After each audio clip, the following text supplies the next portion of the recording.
falando de final da década de 80, né? Nós vivíamos no Brasil uma época, e também nos Estados Unidos, de uma explosão das terapias corporais, das terapias que buscavam essa vertente mais da filosofia oriental, e acabei caminhando nisso, e fui, sim, passar uns tempos na Índia. Foi uma coisa maravilhosa, assim, foi muito incrível, né?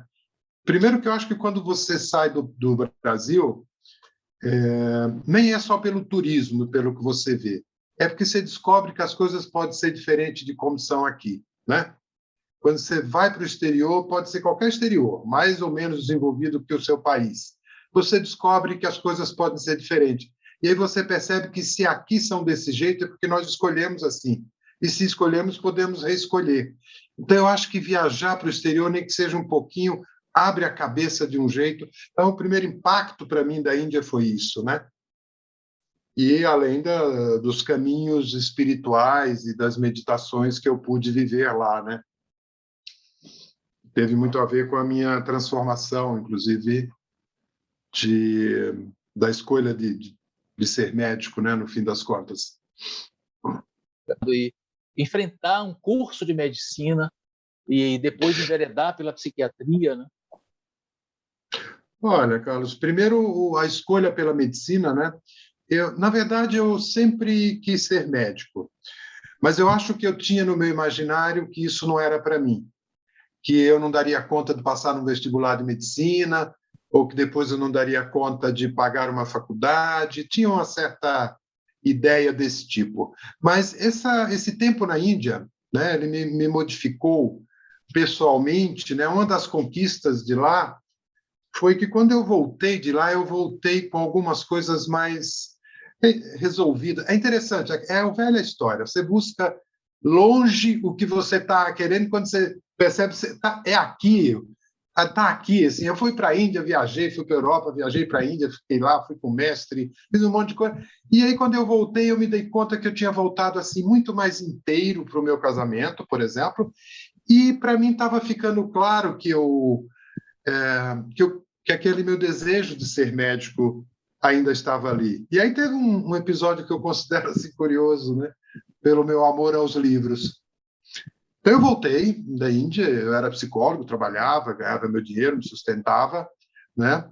E eu estava lendo um livro que era São Lucas, Médico de Homens e de Almas. São Lucas é né? Todo mundo conhece, é um médico cristão, tal, lá da época romana. E eu lembro, eu estava na página 237. Não é mentira, não, viu? Fica parecendo história de mentiroso, mas não é, não. Aí eu falei assim, eu vou ser médico. Eu falei assim, eu vou fechar esse livro, eu só abro esse livro de novo quando eu tiver entrado na faculdade de medicina. E aí eu fui fazer cursinho, fiz 2 anos de cursinho, né? E quando você imagine a alegria do dia que eu abri de novo o livro, para seguir lendo a história de São Lucas. Então, assim, a medicina para mim sempre foi uma paixão, né? Que eu encontrei já depois de ter feito a primeira faculdade de psicologia, né? É isso aí. Passou pela psicologia, que tem esse traço de ensinamento da compaixão. Eu sempre digo aos meus alunos psicólogos, né, que a gente tem um labirinto dentro do ouvido. O labirinto, nos mitos gregos, né, você precisa ter o fio para voltar, para entender a saída, né? E aí você vai para uma outra pedagogia, né? Pedagogia do pragmatismo médico. Você passa por uma outra formação, uma formação mais do foco, da objetividade. Enquanto que a psicologia transborda a subjetividade, você vai para uma experiência que te pede respostas pragmáticas. Sim, essa dupla experiência de ter feito a faculdade de psicologia e a faculdade de medicina me mostrou que, embora a gente fale de profissionais de saúde, por exemplo, enquanto um conceito sociológico, eu acho que, do ponto de vista psicológico, essa categoria é problemática, porque o psiquismo, a subjetividade do médico e do psicólogo e dos outros profissionais de saúde é diferente.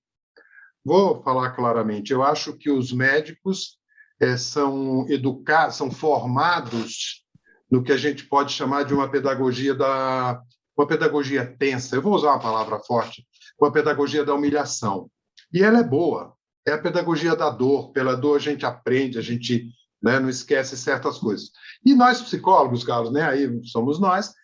Eu vou dar um exemplo. Assim, se um aluno de psicologia, na fase que está começando a atender, né, ele fica meio emocionado ao atender um caso, concorde comigo, Carlos, o preceptor vai falar assim: fale sobre isso, como você se sente. Na medicina, Carlos, não é assim, não. O cara está lá. Se o cara ficar meio fraquejando assim, aí o preceptor, pelo menos na minha... Eu vi isso muitas vezes assim: você quer ser médico, doutor? Ou, né, quer dizer assim, é como se para ser médico você tivesse que recalcar um pouco a sua subjetividade, não é? Só que se você pegar a faculdade de medicina, desde o trote de medicina, que agora a gente está tentando mudar, eu digo a gente enquanto professor, mas o trote de medicina é extremamente violento, humilhante. O trote da psicologia, carinhoso, né? Quer dizer assim, na psicologia, o aluno é incentivado a falar dele mesmo. Na medicina, não. Peraí, fale do caso. Que história é essa de falar aqui? Né? Então, só que isso funciona para o conteúdo, né? Assim, se um médico, se um estudante de medicina do 6º ano que foi humilhado porque não sabia qual era o antibiótico que dava, né, de profilaxia numa determinada cirurgia, né? E isso é feito... A pedagogia da humilhação, Carlos, é assim, ó. Você sabe como é que é a supervisão de psicólogo, né? Todo mundo sentado, não é? Lembra do grupo de estudo? Tudo sentado com o professor. Sabe como é medicina, meu amigo? Tudo em pé. Não tem esse negócio de ficar sentado em rodinha, é coisa de psicólogo. Médico aprende em pé, do lado da cama do paciente, com o preceptor, ele fala assim: quem é o acadêmico do 5º ano? Aí faz as perguntas. E faz as perguntas até o acadêmico não saber responder. E aí, na frente do paciente, ele fala assim: como assim, doutor, o senhor não sabe o que é antibiótico? Cadê o residente? Aí vem o residente. Né? Enfim, esses são apenas exemplos para mostrar que a formação médica e do psicólogo, mas nem é questão aqui do psicólogo, né? O nosso tema aqui é da medicina, dessa ideia de o que esperam de nós. Né? Importante ter essa noção que o médico é formado numa pedagogia tensa. Né? Isso. Só que depois, quando eles se formam, querem que ele seja bastante humanizado. Há uma certa contradição aí. Isso. E aí vem uma questão importante, que é a questão de nossa live hoje. O que querem de nós? Talvez os pacientes estejam com overdose de tecnologia, de imagem. Eu sei que você é fã dos psicofármacos, você estuda muito isso, você defende as tecnologias, porque elas ajudaram a medicina. Mas o que querem de nós? Eu nem vou continuar a perguntar, porque a pergunta já está feita. E o que é que querem de nós da área de saúde? Nessa ambivalência que você colocou. 2 coisas. Eu acho que os pacientes querem cura e amor. Querem cura porque querem que nós sejamos competentes para tirar a dor, para saber fazer o diagnóstico, para dar o remédio certo. Nos querem competentes, querem que a gente saiba muita anatomia, fisiologia. Né? Quando você chega no pronto-socorro, você quer que o médico saiba se aquilo é grave ou se não é. Então, eles querem a cura, a nossa competência biológica. Mas os pacientes, as pessoas, também querem amor. Amor no sentido do amor do cuidado, da atenção. Nada a ver com amor romântico ou amor físico, isso está excluído de saída. Né? É esse amor de uma conversa, de uma atenção. Então, eu penso que o que as pessoas querem, Carlos, é isso, eles querem cura e amor. Mas a pergunta que então vai ficar, né, que eu acho que a gente nós temos isto para dar? Estou falando aqui como médico. Será que temos? E se temos, né, quer dizer, se temos, vai, e se não temos? Ficamos naquela situação que o Djavan canta, né? Não sei, é uma música, sabe lá o que é não ter e ter que ter amor para dar. Porque nós médicos estamos sobre essa demanda dupla. nos querem extremamente competentes, mas também nos querem carinhosos, querem que a gente converse. E aí, eu acho que essa é uma demanda justa, tá? Já cheguei a pensar assim, será que nós estamos numa sociedade de histéricos? Por que não basta eu, como médico, curar? Não, o nosso trabalho não é só a cura, é o cuidar, é o amor. Mas a pergunta é, será que é isso que a gente quer? Primeiro, se a gente tem para dar, essa é uma pergunta. A outra, mesmo que tenha, será que a gente quer dar isso? Quer dizer, o nosso projeto profissional é isso? Né? O médico sente que o seu serviço é este? Ou ele acha que se ele curar já está bem?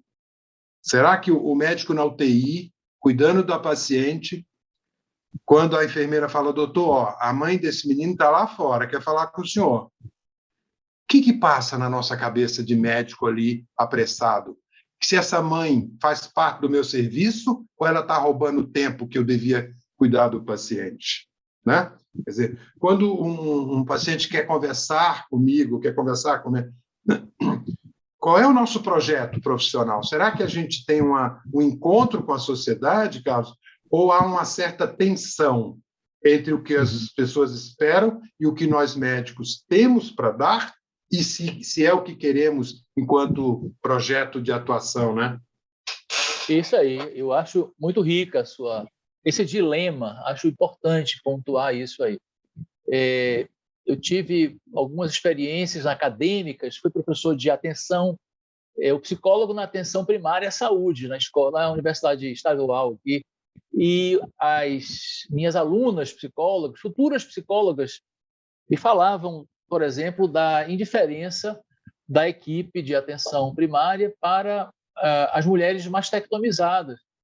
As pessoas apenas diziam, sua cirurgia foi super bem feita, você está correndo menos risco, quase nenhum risco, olha, a cicatrização está muito legal, mas não havia uma escuta, uma dimensão para alguém precisava escutar o que é que significava a perda do seio para aquelas pessoas e a equipe estava com outro ritmo, se não fosse a psicóloga. Inclusive, as pessoas diziam, essa subjetividade quem tem que ter é assistente social, o psicólogo. Então, existe esse jogo, né? E nesse aspecto que a gente vê o empobrecimento na área de saúde. Olha, tudo bem, isso existe, os pacientes demandam esse amor e a cura, é isso que eu estou, né, a minha leitura da situação da medicina é hoje isso, que nos demandam isso. Agora, se a gente não tem para dar, eu queria defender os colegas médicos. Primeiro, se a subjetividade está excluída assim da medicina, não é por acaso. Não é uma coisa, não é um acidente. Mas também não é por causa da personalidade dos médicos, Carlos. Você convive, todo mundo convive com o médico fora, e os médicos têm emoções, sofrem, brigam, né? Não é a personalidade do médico que cria esse estigma de que o médico é frio. O médico não é frio, ele é uma pessoa humana normal. Acontece que quando ele ocupa este lugar, que lugar eu estou falando? O lugar de um discurso científico. A subjetividade está quase excluída da medicina por duas razões. Uma, pela formação do médico, que eu já mostrei, que é uma formação que diz para ele esconder a subjetividade dele, e outro, que é o mais grave, que é o método científico. É uma questão estrutural, né? A própria estrutura da ciência, em busca da sua objetividade, que supõe eficácia. Eu vou falar uma frase de um sujeito que, né, todos os médicos estudaram essa história. O pai da fisiologia, Claude Bernard, né? Lá, 1800 e pouco, descobrindo o começo da ciência. Olha o que essa pessoa que todos nós médicos admiramos, pelo que ele fez de conhecimento com a fisiologia, né? Ele diz a seguinte frase, assim, vocês médicos cuidam com as suas emoções, não deixe que as suas emoções tornem seus olhos molhados que você não vai ver o paciente. Ou seja, então assim, as pessoas eu acho que têm que entender que não é a responsabilidade, não é uma culpa nem uma personalidade do médico, é estrutural. Por isto fica essa questão, né? Como vamos responder a essa demanda de competência e amor? A Covid trouxe um exemplo muito bom. Na minha opinião, nós médicos temos amor para dar e também temos competência. O que a gente não sabe fazer direito é as duas coisas juntas. Deixa eu explicar. Durante o século passado, 1800, se idealizou muito a figura do médico de família, né? Que cuidava, que ouvia o significado do seio retirado da mulher. Sabe por que ele tinha? Sabe por que ele sentava lá e ficava ouvindo, Carlos? Você, né? Acho que aqui a ideia de eu falar para a médica é de poder ser sincero. Então você, porque ele não tinha mais nada para fazer. Ele não conseguia tirar o seio daquela mulher, não tinha antibiótico para curar a infecção dela, não tinha rádio, não tinha. Então, assim, quando o médico não consegue curar, ele sabe amar, como sabiam os médicos de família, os médicos mais antigos. E como soubemos todos nós, acho que os médicos que estão assistindo aqui, agora na Covid, quando a gente se deu conta que a gente não sabia curar a Covid, nós fomos e estamos sendo de um amor pelos pacientes que, olha, essa história dos médicos ligarem para as famílias, dos médicos. Então, isso atendeu a toda essa demanda da sociedade. A gente viu que os médicos têm isso para dar. O que acontece é que quando ele tem algo para fazer técnico, ele fica tão encantado. Os médicos são tão apaixonados pelo saber, pelas coisas, e aí dá no que você falou. Ele fica querendo fazer a cirurgia e bota a assistente social e a psicóloga para cuidar do choro da mulher. Eu falo para os médicos assim, se chamar o psicólogo antes de escutar 5 minutos, está errado. Não é para chamar, porque agora tem a psicóloga, o paciente começou a chorar, chama a moça. Eu falo para os meus alunos, assim, não pode. Professor, mas você é psicólogo, estou valorizando o psicólogo. Assim, não, você não está valorizando o psicólogo, você está desvalorizando o paciente. Ele quer conversar com você 5 minutos, aí depois você chama o psicólogo. É isso aí. Agora vamos falar de um território que eu também gostei muito de ver, que é o território da loucura, os estigmas da saúde mental, um pouco dessas coisas que você coloca tão bem nas suas lives, nos seus vídeos, essa evolução dos psicofármacos. Isso me chamou muita atenção, como era uma realidade antes dos remédios, aquele remédio, aquela substância de 1987, né? É o Prozac que você colocou. Isso. Antes dele, a linha divisória dele, os antipsicóticos que permitiram que os loucos saíssem das instituições mais enlouquecedoras e sem dignidade. Eu queria que você pontuasse isso, essa mudança dos estigmas, da demonização da doença mental, e o que ainda persiste nesse aspecto? Vamos dividir os pacientes da psiquiatria em 3 para a gente entender melhor isso. Então, a psiquiatria atual tem 3 pacientes, 3 tipos. Você tem o psicótico, que a gente costuma chamar do louco, né? Nós temos o paciente com depressão e ansiedade, que tem sintomas graves, sejam uma depressão que não sai da cama, que até pode pensar em suicídio ou não, simplesmente não funcionar, ficar triste, ou síndrome do pânico. Então, o paciente número 1 é o paciente psicótico, louco. O 2 é o deprimido ansioso. E nós temos o 3, que é um paciente que ele não é um doente. Ele não tem uma doença mental, ele tem um sofrimento psíquico. Ele está triste porque perdeu o emprego, ele está ansioso por causa da pandemia, ele está deprimido porque se separou, ele está angustiado porque não conseguiu tudo que ele queria na vida, dinheiro, filhos, mulheres e sucesso, mas sente uma angústia. Esse é o 3, que eu vou chamar de paciente contemporâneo. O paciente número 1, que é o psicótico, ninguém duvida que tem que tomar remédio, né? Os antipsicóticos ajudam. O paciente 2 e 3, eu acho que também pode ter uma certa...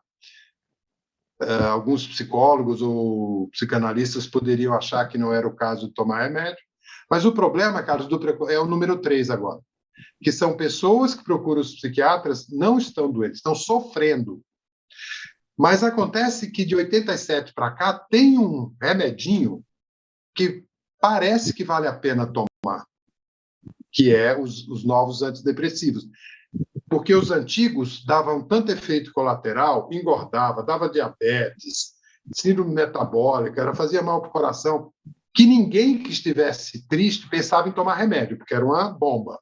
Mas, depois da geração dos antidepressivos novos, já a relação custo-benefício pode valer a pena. E aí nós temos a questão: alguém que está com sofrimento existencial vai tomar remédio, essa pessoa é o quê? É um homem do seu tempo ou é um covarde existencial? Né? Que deveria encarar a vida e a angústia, a tristeza de cara limpa, ou toma um Prozac? Então, esse eu acho que é o dilema. Para mim, esse é o Hamlet pós-moderno, Carlos. Toma ou não toma antidepressivo se eu estou triste, se eu só estou angustiado? Os outros dois, o deprimido e o psicótico, ninguém discute muito, né? Que precisa de remédio, tal a gravidade. Mas a nossa novidade contemporânea da psiquiatria é que o psiquiatra passou a receber um paciente que era nosso, Carlos, do consultório. Gente com crise existencial tinha que ir no seu consultório, certo? Não era para ir psiquiatra, que é para se resolve, isso, aquilo, como é que faz com a vida. Só que agora eles também vão no psiquiatra e falam assim, eu não quero muito conversa não, tem um remedinho aí? E esse é o dilema da psiquiatria contemporânea, digamos, né? Seria o novo paciente, não é isso? Sim. Na falta de um nome melhor, viu? Se alguém tiver... Estou procurando um nome. O primeiro é psicótico, o segundo é deprimido ansioso. O terceiro, eu estou chamando de novo de paciente contemporâneo. Se alguém quiser sugerir um nome melhor para esse paciente novo, estou aceitando. E é interessante que tem essa crítica também na cirurgia plástica e na dermatologia, né? Porque as pessoas às vezes não têm problema e quer fazer uma intervenção cirúrgica do corpo, quer fazer um redesenho, e então fica essa perspectiva cosmética da psiquiatria. Eu sinceramente, essa palavra, eu acho, para nós, acho que ainda não cabe, né? Talvez os colegas, o pessoal da dermatologia também ache que ela não cabe, né? Mas eu acho que para nós ainda não cabe porque o sofrimento psíquico é muito, muito intenso, né?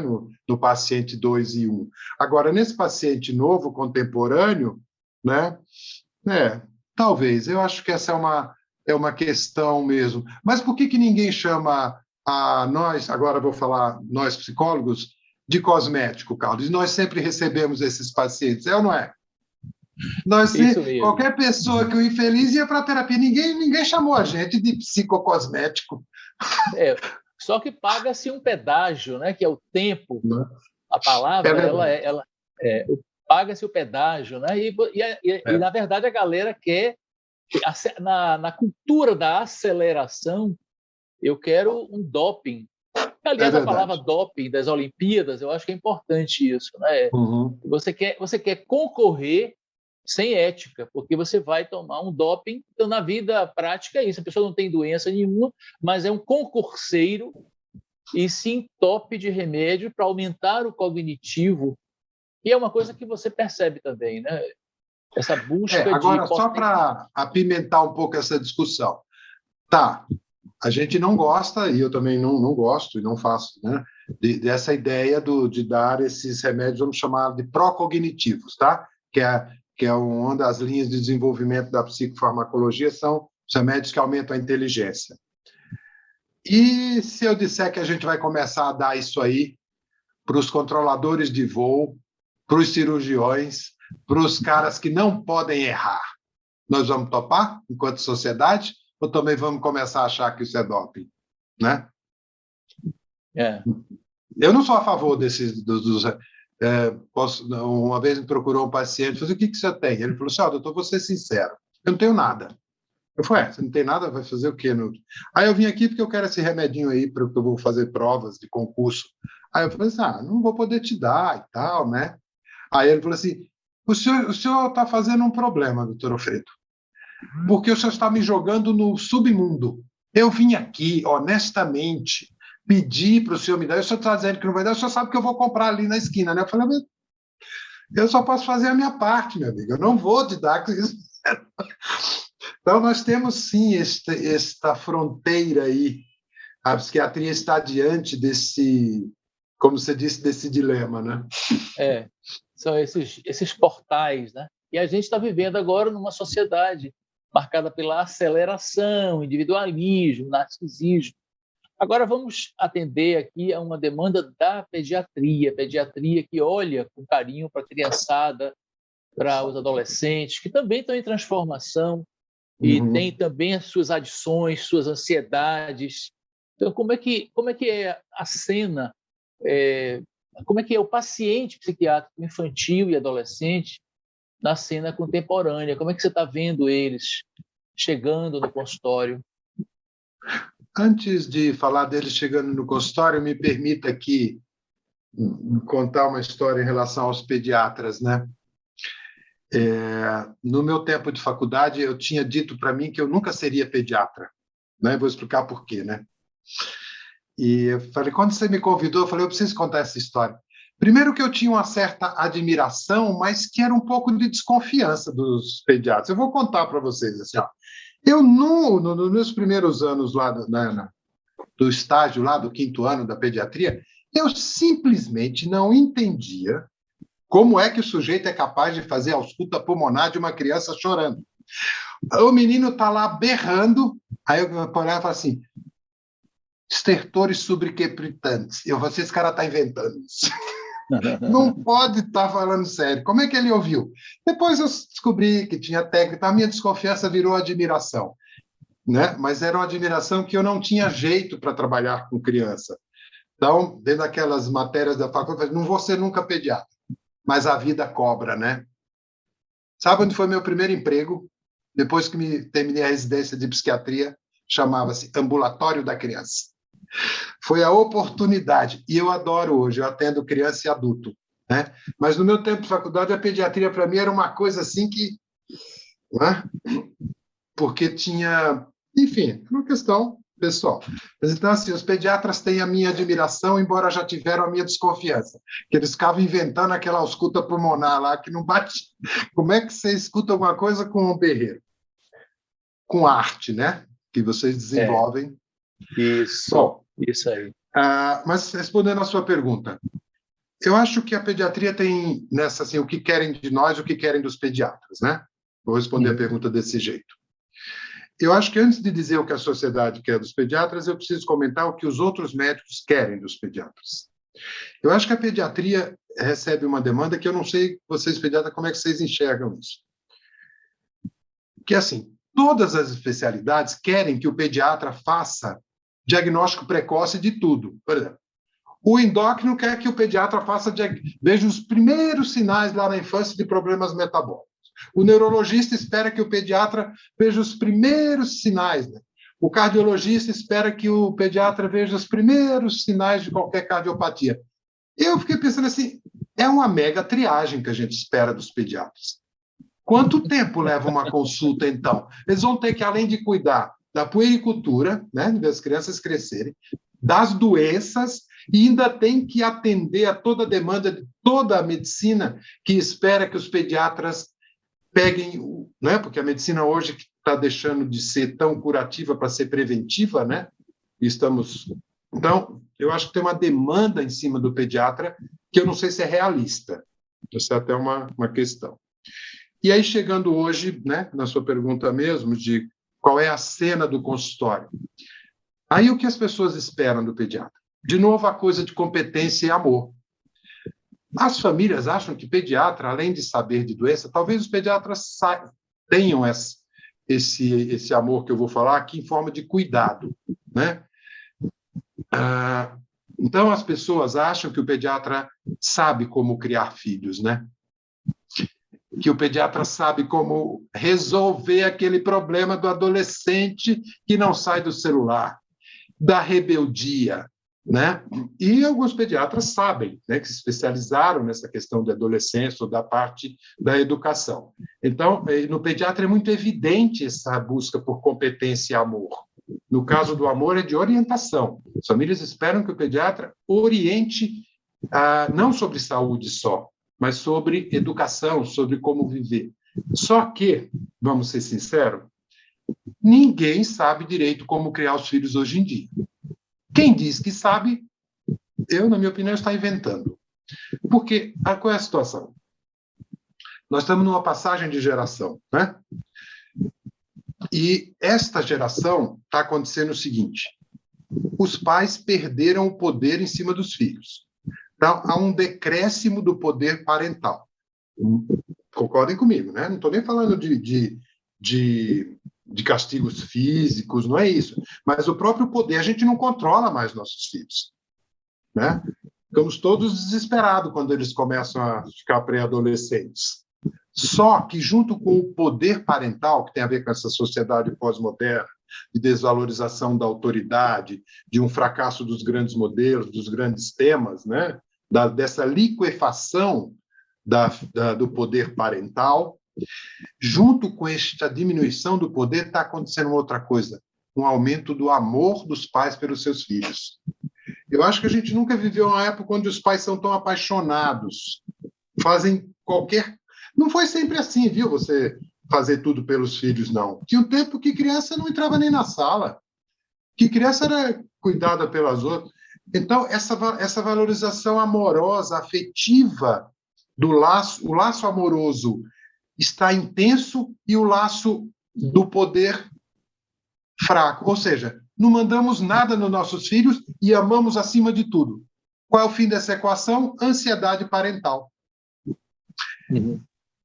Esse é o nosso dilema. E os professores também, né? Nessa sociedade pós-moderna, os professores não sabem direito como ensinar, porque já não tem aquele modelo do grande professor, mas, ao mesmo tempo, como é que é? Você é um colega, não vou? Né? Então, eu acho que a cena dos adolescentes e das crianças, em primeiro lugar, este enquadre cultural de diminuição do poder parental, um grande aumento do amor, gera isso. Né? E se for para dizer dos consultórios, o que temos visto são crianças ansiosas, né? Que a pandemia só piorou, porque a dificuldade da mobilização, né? Deixamos essas crianças dentro de do apartamento, dentro da gaiola, né? E agora nós vamos ver esse momento de saída, né? Vamos ver como é que vai ser essa volta. Com a pulga atrás da orelha, né? As pessoas duvidando. Uma polêmica que sempre aparece, eu não sou da área, né? Mas assim, tem crianças na família e curiosidade. A gente ouve falar da bulimia, do espectro do autismo. Eu fui professor da psicologia, então o pessoal tinha muito aluno meu que fazia esse papel, né, de atendente, o AT, né? E eles me explicavam, me contavam. Mas assim, essas adolescentes que se mutilam, que se ferem, mas uma das coisas que mais me chama a atenção é o TDAH. Queria que você falasse um pouquinho sobre esses transtornos que estão aparecendo, que estão se multiplicando. A gente vai ouvindo isso cada vez mais próximos da gente. Também o uso da Ritalina. Então, o TDAH, então, é um transtorno do déficit de atenção com hiperatividade, né? São aquelas crianças ligadas no 220, né? Ou no mundo da Lua. Esse é o nome de um livro do Paulo Matos, um psiquiatra carioca, que é a referência no Brasil em TDAH, né? O livro dele é No Mundo da Lua. E nós temos dois tipos de TDAH. Se é o corpo, que é hiperativo, então é a criança ligada no 220. Ou se é a mente, que é hiperativa, é no mundo da Lua. Então, Carlos, evidentemente que eu estou falando evidentemente porque eu acho que isso existe. É um problema. Algumas crianças têm mesmo, né? Não sei exatamente se é uma doença, mas é um problema que faz com que a pessoa e a criança não funcione bem no nosso mundo tão organizado, tão bonitinho, né? Então, isso existe. Agora, por outro lado, talvez a gente tenha vivido uma inflação. Olha este dado. em 10 anos, houve um aumento dos diagnósticos de TDAH nos Estados Unidos de 300%. Como é possível? Isso só seria possível se você tivesse uma pandemia de TDAH, que claramente não tinha. Então, isso aconteceu. Então, o que quer dizer? Que houve uma inflação de diagnóstico e não um aumento da prevalência ou da incidência. Tá? E por que houve isso? Porque aí entra a Ritalina. Porque a gente tinha um remédio que funcionava. Se você tiver um filho, pense bem, a sensação que você vai ter, se ele tiver um problema, você quer que ele tenha uma doença que não tem cura ou uma doença que tem remédio? É claro que a gente vai torcer para que seja uma doença que tem remédio. Como se descobriu um remédio que tinha uma boa ação, muitos pais falam assim, não, meu filho é hiperativo, não, meu filho não é autista, meu filho não é deprimido, é hiperativo. É claro, eu vou, né, é natural. Então, isso foi um dos movimentos. O outro é a indústria farmacêutica. O outro, talvez nós, médicos, que nos imbuímos desta ideia de diagnosticar isso. Mas aí, então, eu quero dizer, e o que a gente faz? Se você tem... A doença existe, mas aqui você tem um exagero. Então, imaginar que a gente proibisse Ritalina. Não pode, tem abuso. Não dá, porque tem criança que precisa. Mas então eu vou dar Ritalina para todo mundo? Vou botar Ritalina na... Vou ter água, do mesmo jeito que tem água com flúor, vai ter água com Ritalina? Né? Também não. Aí entra o papel do pediatra. Ou melhor, de nós, profissionais de saúde, qualquer um, que é resolver em caso a caso, quando é o caso de remédio. O clínico, seja ele um médico, um pediatra, um psiquiatra, um psicólogo, qual é o trabalho do clínico? Dizer se o Pedrinho é um caso de remédio ou não. Fazer palestra, escrever livro, isso é coisa de professor, isso não é um clínico, nenhum clínico faz isso. Quando eu estou aqui falando, eu não sou clínico, né? Estou aqui falando de população, do geral, da sociedade. Aí eu estou aqui, alguém pode falar assim, será que o Alfredo é contra a Ritalina? Aí, se chega no meu consultório, eu falo assim, não, vai tomar Ritalina. Mas você falou na palestra que tem um exagero. Eu falei da sociedade, estou falando agora de você. Então, eu acho que o trabalho do médico, do profissional de saúde, é resolver casos individuais. O nosso trabalho aqui, seu jornalista, de comunicador, é falar da parte cultural. Mas não podemos confundir. Claro. Eu aqui agora não sou um clínico. Né? Eu estou aqui nesse lugar da comunicação, falar de sociedade, de grupo. No consultório, é para isso que eu acho que a gente ganha o dinheiro, para resolver caso a caso. É para isso que tem que existir o clínico, porque senão bastavam políticas públicas. Claro. É tudo proibido ou é tudo permitido? Isso. Não, tem que resolver caso a caso. Este é o papel do médico. Ou do médico no sentido amplo, do clínico. E a postura analítica, a postura crítica, a pulga atrás da orelha, a dúvida que caiu de moda, porque a gente está muito inocente, comendo fake news, né? Esse momento que a gente está de pouca desconfiança em relação à verdade das coisas. Você colocou muitos pontos de vista críticos, quer dizer, pode ser realmente uma hipermedicalização por uma lugar da indústria farmacêutica, um marketing por detrás disso, mas, ao mesmo tempo, a gente não pode cair nesse maniqueísmo. Eu achei interessante das suas palestras por isso. Não é o bem versus o mal, a luz versus as sombras. A indústria farmacêutica seria a grande perversa. Você coloca muito claramente isso. Existe, por exemplo, em relação às drogas de felicidade, né? Ri melhor quem Rivotril, diz o Marcelo Veras, um psiquiatra, psicanalista, muito querido aqui da Bahia e do Brasil. E o livro dele é Selfie, Logo Existo. Esse culto à imagem, né? Achei interessante essas palavras essas frases, né, que falam disso. E aí vem a questão: será que a cultura da felicidade ela pede também a medicação da felicidade? Existe uma propensão. Olha, na verdade, eu acho que sim, a cultura da felicidade pede a medicação da felicidade. Na verdade, eu penso que sempre pediu. Assim, eu acho que a angústia ela sempre foi aversiva, é uma coisa aversiva, ninguém gosta, né? O que acontece é que até a década de 87, lá até a hora de surgir aqueles antidepressivos, o que alguém tinha de recurso para espantar a angústia, a infelicidade, era muito complicado para a saúde. Porque a ideia de que o ser humano busca na química uma felicidade é mais antiga que andar para frente. Vide o álcool.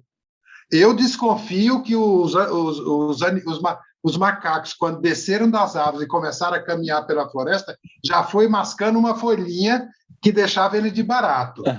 Então, assim, essa ideia de dizer que nós estamos buscando na química a felicidade, nós sempre buscamos. O que mudou? A oferta. Que agora você tem uma coisa que não faz tão mal. O álcool, por exemplo. Não é isso? O álcool sempre aliviou a angústia, mas dava uma série de doenças, problemas sociais e tal. Será que essa nova química representada pelos antidepressivos tem menos efeitos? Vale a pena buscar?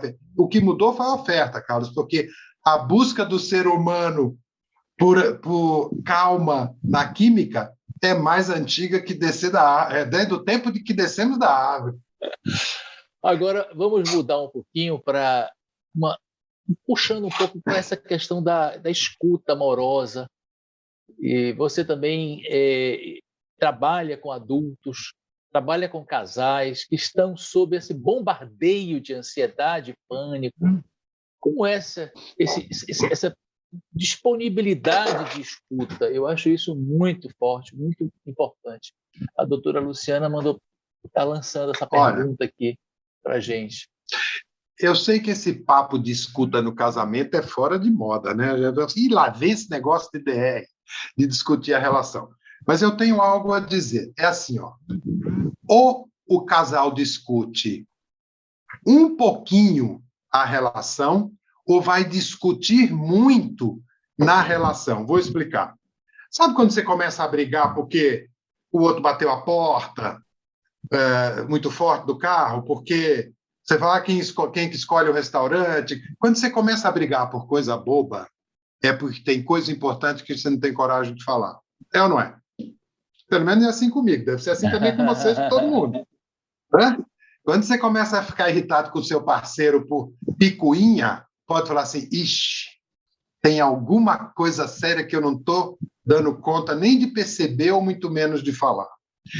Então, né, o que o Carlos está colocando, assim, trabalhei por muito tempo ouvindo, né, trabalho, eu sou um psiquiatra, mas sou um psicanalista também, né, e me chamou muita atenção as pessoas, quando eu trabalhava com casal, que era assim, aí chegava um e falava assim, olha, doutor Alfredo, eu vim aqui assim, eu amo essa mulher, mas... Ou a mulher, olha, doutor Alfredo, eu amo esse homem, mas... Aí eu percebi que o nosso trabalho como terapeuta de casal não era sobre amor, era sobre o mais. Aí eu falei assim, vou escrever um livro sobre o mais. Ou seja, sobre aquelas coisas que enrolam, que complicam a vida de quem se ama. Quem não se ama é outra história, briga, separam, né? E aí essa ideia, uma das coisas que a gente sabe, assim, não tem jeito. Se você não conversar um pouquinho sobre as coisas importantes, você vai conversar muito, brigar muito sobre coisa desimportante. Então, é um pouco isso, esse conceito de uma escuta amorosa. E conversar no casal não é reunião, viu? Porque as pessoas acham que discutir a relação é para chegar em conclusão. Chegar em conclusão é aquilo que a gente faz em reunião. E todo mundo sabe que a maioria das reuniões, mesmo elas, não chegam em nada. E que aquelas conclusões que se chegam não vão para frente. É que a gente não conversa para discutir, para chegar em conclusão. A gente conversa só para se sentir amado, só para se sentir respeitado, ouvido. É só para isso, não é para resolver problemas. Os problemas se resolvem ou não. Mas a conversa amorosa tem esse papel de ser uma transa de cabeça, assim, né? Eu vou falar, estou escolhendo as palavras, mas assim, é uma trepada de cabeça a conversa. É para acalmar, é para ficar em paz, não é para resolver, é para se sentir amado. Esse encontro profundo também, não é? Essa convergência e entender com nuances do outro, da presença do outro na história da gente. Uma das coisas que me chamou a atenção é sua sua curadoria no Café Filosófico, suas participações em lugares assim de cultura geral, ora você falando sobre essa questão quase antropológica do remédio, né? A presença do fármaco nas culturas, depois você fala sobre relacionamento de casal, então você tem presença em muitos cafés filosóficos, e eu queria dizer que, de certa forma, o nosso TED Talk também é um café filosófico diferente, porque a gente não enfatiza tanto eu faço entrevista, não é uma palestra com um fio lógico, com seus posicionamentos. A gente vai aqui batendo um papo, mas a importância disso aqui é uma iniciativa da presidente da Sociedade de Pediatria Brasileira, né, a doutora Luciana Rodrigues da Silva, que teve essa ideia de abrir, né? A gente já convidou o doutor Drauzio, convidou uma pessoa que não é da medicina, como Mero Del Priore, uma historiadora, aquele Alexandre Coimbra, que você conhece, um terapeuta de família muito propagado. Então, a gente foi chamando pessoas diferentes, chamamos pediatras. No mês passado, tivemos aqui uma adorável doutora Temes, que deu um show. A gente foi chamando pessoas para filosofarem, e é o que você está trazendo. Será que isso ajuda a curar essa falta, esse déficit de subjetividade? Não sei. Porque, como eu disse, não é uma questão das pessoas. Os médicos têm alma, são filósofos, são profundos. Por exemplo, essa história de que aluno de medicina é tudo bitolado, só se interessa por biologia, física e química. Não é verdade, eu dou aula. Os meus alunos têm uma cultura, sim, meninos de 20 e poucos anos que leem poesia, que se interessam por humanidades. Então, eu acho que, eu dou aula no segundo semestre e no último. Então, eu posso acompanhar um pouco, Carlos, essa questão da subjetividade ou da humanidade da medicina, né? Parece que a curva do amor na medicina é assim, começa alta. Quando eu pergunto no primeiro ano, todo mundo aí que dá aula sabe. Você pergunta para os alunos do primeiro e segundo semestre por que você quer ser médico? Porque eu quero cuidar, eu amo o próximo. E aí você vai perguntando. Quando a gente pergunta lá no sexto ano, que o cara lá está para fazer a residência, ainda tem essa coisa do amor. Mas tem porque eu me encantei com a cirurgia, porque eu me encantei com a filosofia, com a anatomia. A medicina é encantadora. E ela, assim, nos apaixona. E aí o médico começa a se envolver muito mais com o saber do que com o cuidar. Então, eu acho que a curva de amor faz um pouco assim. Mas nós, por exemplo, uma experiência como essa aqui, eu não sei de onde a Luciana tirou essa inspiração de vir, como ela mesma diz, de inspirar, de filosofar sobre a medicina, que é tudo que eu gosto. Mas os meus colegas, quando me encontram, que sabem que eu vou nesses lugares, aí falam assim, pronto, ele agora virou filósofo. Como se eu não pudesse ser as duas coisas. Como se o fato de a gente filosofar me desautorizasse como clínico. Aí eu falei para ele, não, senhor, eu continuo lá no consultório atendendo, receito, né? Então, eu não sei mesmo que força isto vai ter na humanização da medicina, porque eu acho que tem uma coisa estrutural na medicina, que é o que eu falei assim, quando a gente não tem muito o que fazer tecnicamente, o que aconteceu na Covid? A gente amou muito, e a sociedade nos amou, mas eu desconfio que esse encontro amoroso entre médico e sociedade durante a Covid, infelizmente, na minha expectativa, é como espírito de Natal, dá e passa, ou amor de carnaval, vai passar. Daqui a pouco nós vamos ter aquela tensão de novo, de neguinho querendo bater em médico no posto de saúde porque não sei o quê, né? Uhum.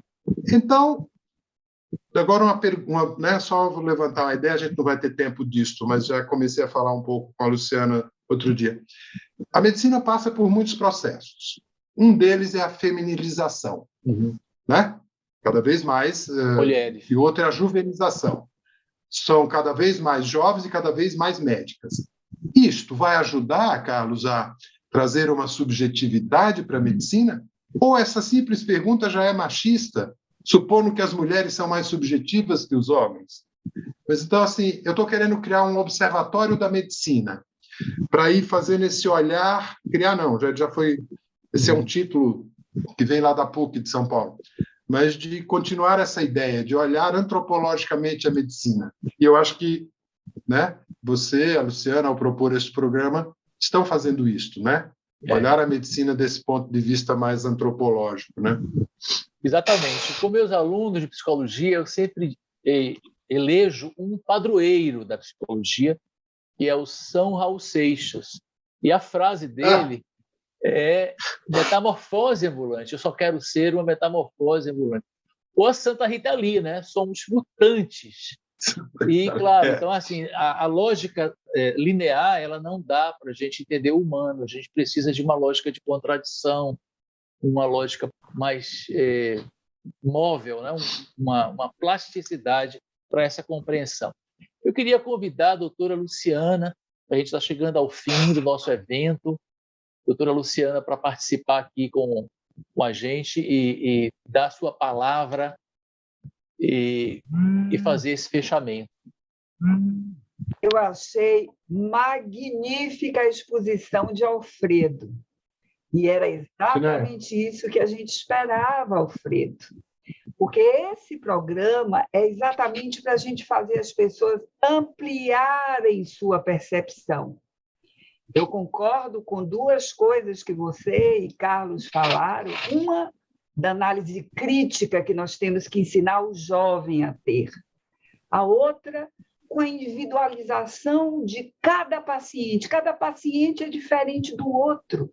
Então, nós temos que fazer com que o jovem compreenda esse exercício que ele precisa começar a fazer desde cedo, de refletir sobre cada paciente. E por isso que você tão bem falou que o pediatra é tão importante, é indispensável. Nós temos lutado junto ao Ministério para que exista um pediatra sempre na atenção primária, porque é lá que o pediatra poderá detectar um problema no comportamento, alguma coisa precoce, que outro médico que não está habilitado vai demorar ou não vai fazer, né? Então, acho que você fez ponderações de extrema importância e seguramente vai ajudar muita gente aí a refletir e ampliar a sua percepção mental, né? E acho que essas colocações sobre a situação do médico, a questão da subjetividade também, que algumas pessoas aprendem, outras já trazem de casa porque tiveram subsídio para isso na infância, tiveram pais amorosos, tiveram exemplos, e outros não aprendem nunca e ficam só cuidando da competência, da cirurgia, da parte técnica, enquanto que outros sabem acolher o doente, a família. Esses são os melhores médicos. E eu, otimista convicta que sou, acho que ainda tem muitos médicos assim, mesmo jovens, né? Naturalmente que há pessoas problemáticas que, infelizmente, não conseguiram desenvolver essa questão. E claro que no curso de medicina dever-se-ia fazer exercícios dessa natureza. Pena que nós não temos clones de Alfredo Simonetti na maioria das escolas de medicina, para que pudessem fazer com que os nossos estudantes, os nossos residentes, ampliassem a visão, né? Porque a vida é muito curta. A missão do médico é maravilhosa e exige demais da criatura, mas acho ainda que pode ser uma missão muito interessante. Eu agradeço profundamente, Alfredo, a sua presença, mais uma vez, as perguntas belíssimas de Carlos, a sua interlocução, e o seu vídeo vai ficar no nosso site para que outras pessoas possam compartilhar e assistir. Então, Carlos e Alfredo, para as palavras finais. Muito obrigada. Com você, Alfredo. De novo, quero agradecer a oportunidade de falar para médicos, né? Como o Carlos disse, eu participo de várias coisas, falo bastante da medicina, mas eu gosto muito quando eu posso falar para os médicos, né? E essa foi uma oportunidade que a Luciana e o Carlos organizaram. Então, minha gratidão. E que dizer que, nesse sentido aqui, foi uma honra para mim. Quando eu vi o convite, eu falei assim, uma sociedade médica. Pronto, é isso que eu quero, né? Eu tive uma experiência logo depois num daqueles cafés que eu falo dos médicos, Carlos. Quando eu cheguei no consultório, um amigo me ligou e falou assim, você foi corajoso, você fez umas críticas lá, né? Não fiz críticas, né? Eu faço comentários como esse. Na semana seguinte, quando eu cheguei no consultório, tinha um envelope do Conselho Federal de Medicina. E você sabe, quando a gente recebe essas coisas, você fala assim, ei, nossa, eu falei, pronto, alguém lá se ofendeu. Não era.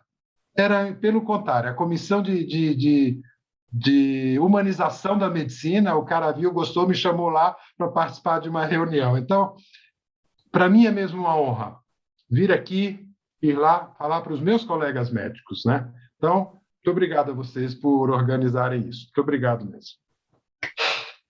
Eu queria, então, concluir. Eu vou lembrar um sociólogo inglês chamado Jock Young. Ele traz a obra de Lévi-Strauss. Lévi-Strauss é aquele antropólogo famoso, morou em São Paulo nos anos 30, fundou a USP.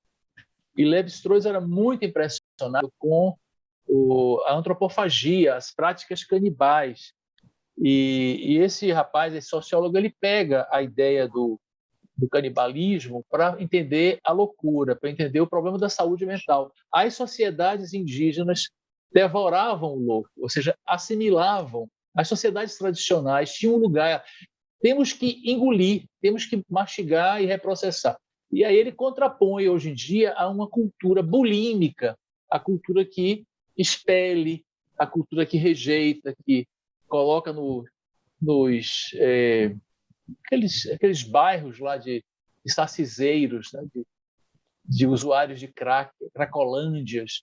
Então, a gente precisa retornar uma espécie de antropofagia amorosa, de acolhimento, que é o que você trouxe hoje. A gente que trabalha direto ou indiretamente com a saúde mental precisa diminuir esses estigmas, essa compreensão e partir para uma ideia mais de inclusão.